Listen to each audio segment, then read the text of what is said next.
70 থেকে 80 জন লোক কাজ করা হচ্ছে এখানে। মাঠের ঘাস কাটা হচ্ছে, ফুল গাছ লাগানো হচ্ছে, রং তুলি দিয়ে রং করা হচ্ছে, অন্য অন্য বিভিন্ন কাজ করা হচ্ছে এখানে। প্রধান উপদেষ্টা, অন্যান্য উপদেষ্টারা দেশবাসী সবাই ফুল দিয়ে শ্রদ্ধাঞ্জলি জানাবে, তাই এই কাজগুলো করা হচ্ছে। হাত ধুইছি, ফুলের টব ধুইছি, এখন এগুলা ঝাড় দিতেছি, সবকিছু ধোয়া মোছা কাজ করতেছি 16 ডিসেম্বর উপলক্ষে। প্রতি বছরই আমরা 16 ডিসেম্বর 26শে মার্চের কাজগুলা করি। তো এবার সামনে এখন তো 16 ডিসেম্বর, তো আমাদের বাগানের যে কাজের গোলা যেগুলা ফুলের গাছ লাগানো, তারপরে বাগান টাগান এগুলো সম্পূর্ণ করা, সাজানো টাজানো যাই কিছু করি আমরা, ধোয়া মোছা, লেক সংস্কার, তারপর আপনার এই টব দিয়ে সাজানো, এটা বাদ রয়েছে।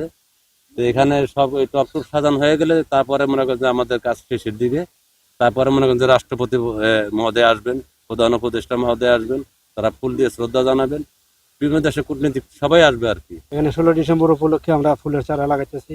হিরন আরও মিনারেল ওয়াটার মাত্র 50 পয়সায় প্রতি লিটার।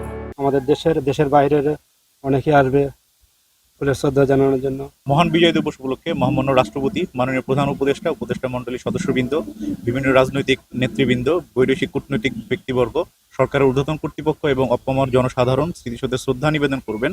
সেই উপলক্ষে গণপূর্ত অধিদপ্তর কর্তৃক সাভার জাতীয় স্মৃতিসৌধে পরিষ্কার পরিচ্ছন্ন কাজ, রং তুলি কাজ, ফুল স্থাপন কাজ, সিসি ক্যামেরা স্থাপন কাজ, পেভমেন্ট পরিষ্কার কাজ এবং আনুষঙ্গিক বিভিন্ন কাজ গত 6 নভেম্বর থেকে এখন পর্যন্ত ধারাবাহিকভাবে করে ইতিমধ্যে সম্পন্ন করা হয়েছে। জাতির শ্রেষ্ঠ সন্তানদেরকে বিনম্র শ্রদ্ধা জানানোর জন্য তাদের নিরাপত্তা রক্ষায় আমরা 4 স্তরের নিরাপত্তা বজায় রেখেছি।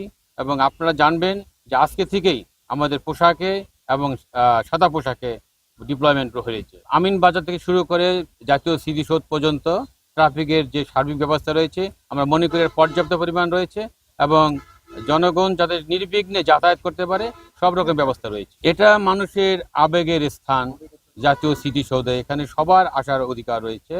আমরা চাচ্ছি যে এখানে কোনো ফ্যাসিস্ট, কোনো নিষিদ্ধ ঘোষিত সংগঠনে কেউ যাতে না আসতে পারে সেদিকে আমাদের নজরদারি রয়েছে এবং সবার জন্য উন্মুক্ত রয়েছে। শুধু ফ্যাসিস্ট এবং যারা নিষিদ্ধ ঘোষিত সংগঠনের যারা রয়েছেন তাদের জায়গা এখানে হবে না।